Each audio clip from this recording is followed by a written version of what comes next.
मित्रों, मैं अशोक उन्नाव उत्तर प्रदेश से। बात जब गांधी की विरासत की हो तो हमें याद करना चाहिए गांधी के उस वाक्य को, मेरा जीवन ही मेरा संदेश है। तो गांधी की विरासत को तलाशने के लिए हमें उनकी जीवन यात्रा के उस रास्ते पर फिर से एक बार गुजरना होगा। 1893 7 जून के उस दिन जब युवा बैरिस्टर मोहनदास करमचंद गांधी टर्बन से प्रिटोरिया जा रहे थे, फर्स्ट क्लास के कंपार्टमेंट में उन्हें बताया जाता है कि फर्स्ट क्लास में कुली और गैर गोरे लोगों को यात्रा करने की इजाज़त नहीं है। गांधी फर्स्ट क्लास का टिकट होने के कारण कंपार्टमेंट बदलने से इनकार कर देते हैं। उन्हें नीचे सामान समेत धकेल दिया जाता है। पीटरमारिट्सबर्ग के उस स्टेशन पर 7 जून की उस सर्द रात को बैठकर वो युवा बैरिस्टर सोचता रहता कि करना क्या है। भेदभाव से भरी इस अन्यायपूर्ण सत्ता की चुनौती का सामना करना है या वापस अपने देश चले जाना है।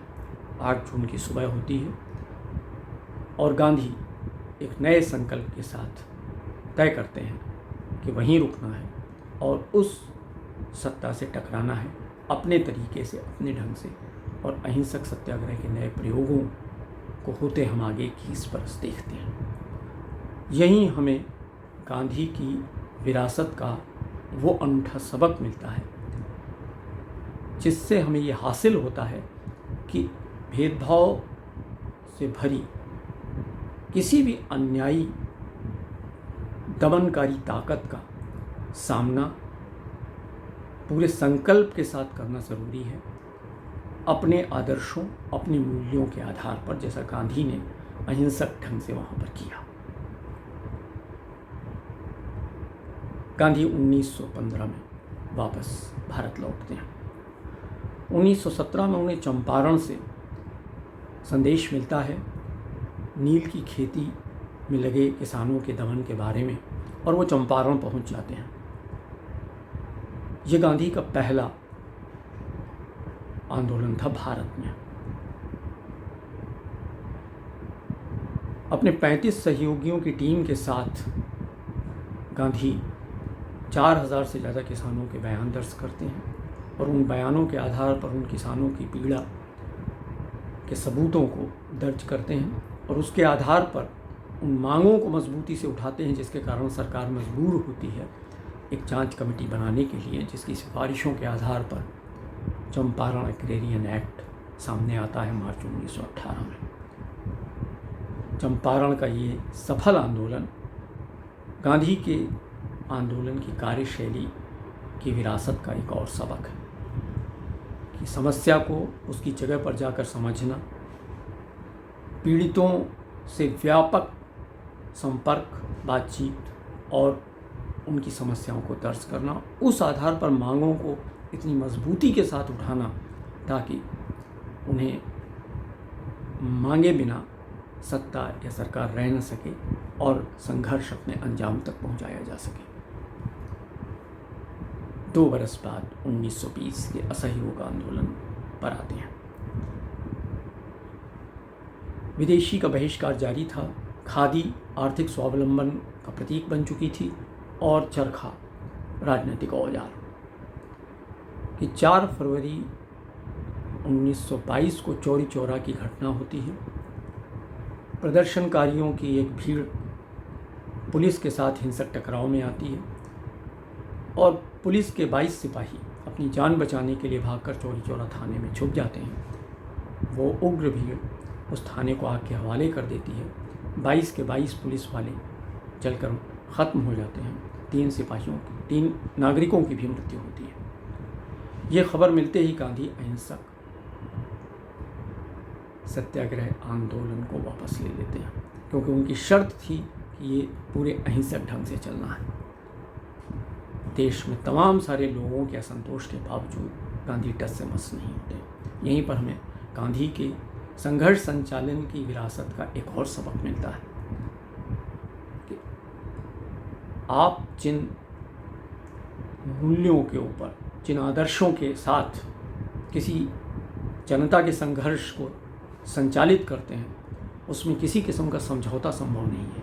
उस आंदोलन को अपने रास्ते से डिगने या भटकने न देने की जिम्मेदारी नेतृत्व पर होती है। ये उनकी विरासत का एक और सबक है। 10 बरस आगे आते हैं। सविनय अवज्ञा आंदोलन, जिसकी शुरुआत गांधी नमक कानून तोड़ने के लिए दांडी मार्च से करते हैं। 12 मार्च 1930 को वो अपने 78 साथियों के साथ साबरमती आश्रम से निकलते हैं और 25 दिन की यात्रा के बाद 6 अप्रैल को दांडी के तट पर जब अंजुरी भर के नमक बनाने का कानून तोड़ रहे होते हैं, उस समय हज़ारों की भीड़ वहाँ इकट्ठा थी। और उसके बाद इसका चमत्कारिक असर देश भर में होता है, जिसे लोगों ने सोचा भी नहीं था। लोग जगह जगह बाहर निकलकर प्रतीकात्मक रूप में नमक बनाकर ये नमक कानून तोड़ने लगते हैं। अमेरिकी पत्रकार वेब मिलर रिपोर्ट करता है कि उसने अपने 18 बरस के कैरियर में 22 देशों में ऐसा नहीं देखा जो उसने धरसना के सरकारी डिपो पर शांतिपूर्ण ढंग से बढ़ते हुए अहिंसक प्रदर्शनकारियों को देखा, जो पुलिस की लाठियों के बावजूद रुक नहीं रहे थे, लेकिन किसी किस्म का कोई हिंसक प्रतिवाद नहीं कर रहे थे। यहाँ पर हमें गांधी की विरासत का एक और सबक मिलता है। जनता की छोटी से छोटी मामूली सी लगने वाली समस्याओं को भी समझना संवेदनशीलता के साथ और उसकी संभावनाओं को तलाशना बहुत ज़रूरी होता है, न कि अपनी चीज़ों और अपने मुद्दों को जनता के ऊपर थोप देना, क्योंकि उसी के कारण जनता अपनी कष्ट और पीड़ा से जुड़े मुद्दों पर ही आपके साथ जुड़ती है और आपके संघर्ष को व्यापक रूप देती है।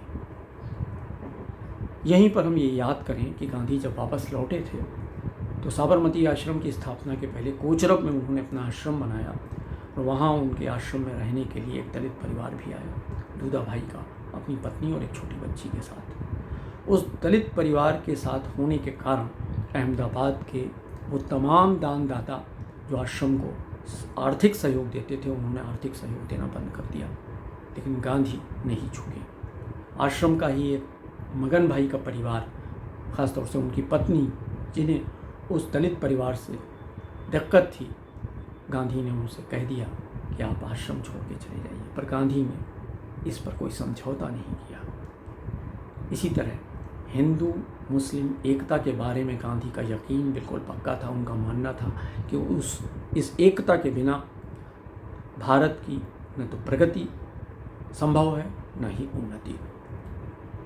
उनका पक्का यकीन था कि हिंदू मुस्लिम विभेद और भेदभाव का मूल कारण ब्रिटिश राज की फूट डालो और राज करो की नीति है। इसके साथ ही साथ दोनों धर्मों के मिथ्याबोध, मिथ्याडंबरों और उन दोनों धर्मों के कुछ धर्मगुरुओं के सांप्रदायिक आचरण के कारण ये तनाव बना रहता है, इस तरीके की आपसी दिक्कत होती है।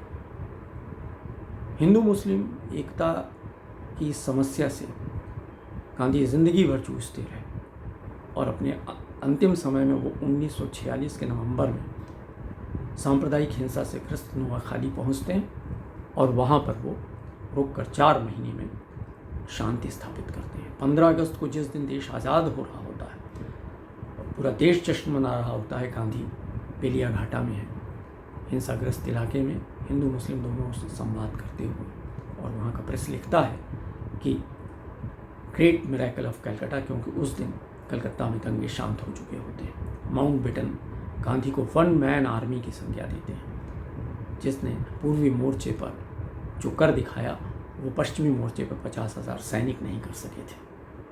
और फिर आ जाता है 30 जनवरी की शहादत का वो दिन, गांधी की शहादत का दिन, जब पिछली 5 असफल कोशिशों के बाद वो लोग, गांधी विचार के विरोधी वो लोग, गांधी को मारने में सफल हो जाते हैं।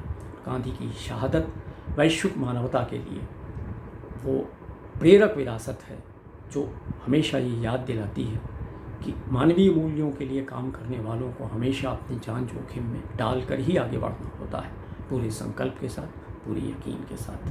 आज जैसा है, गांधी विचार पर हमले तेज़ हुए हैं, जारी हैं, इसलिए ये बहुत ज़रूरी है कि हम गांधी की उस विरासत को ध्यान में रखें और अपने पूरे संकल्प के साथ आगे बढ़कर उस चुनौती का सामना करें और ये दिखाएं कि गांधी विचार किसी कदर कमज़ोर नहीं है, क्योंकि वो दरअसल है भी नहीं। ये उसको मानने वाले, उसके विचार करने वालों पर है कि वो उसको दिखा सकें कि उसकी मजबूती कितनी है। ये चुनौती दरअसल गांधी विचार मानने वालों के ऊपर है, जो आज हमारे सामने मौजूद है। धन्यवाद।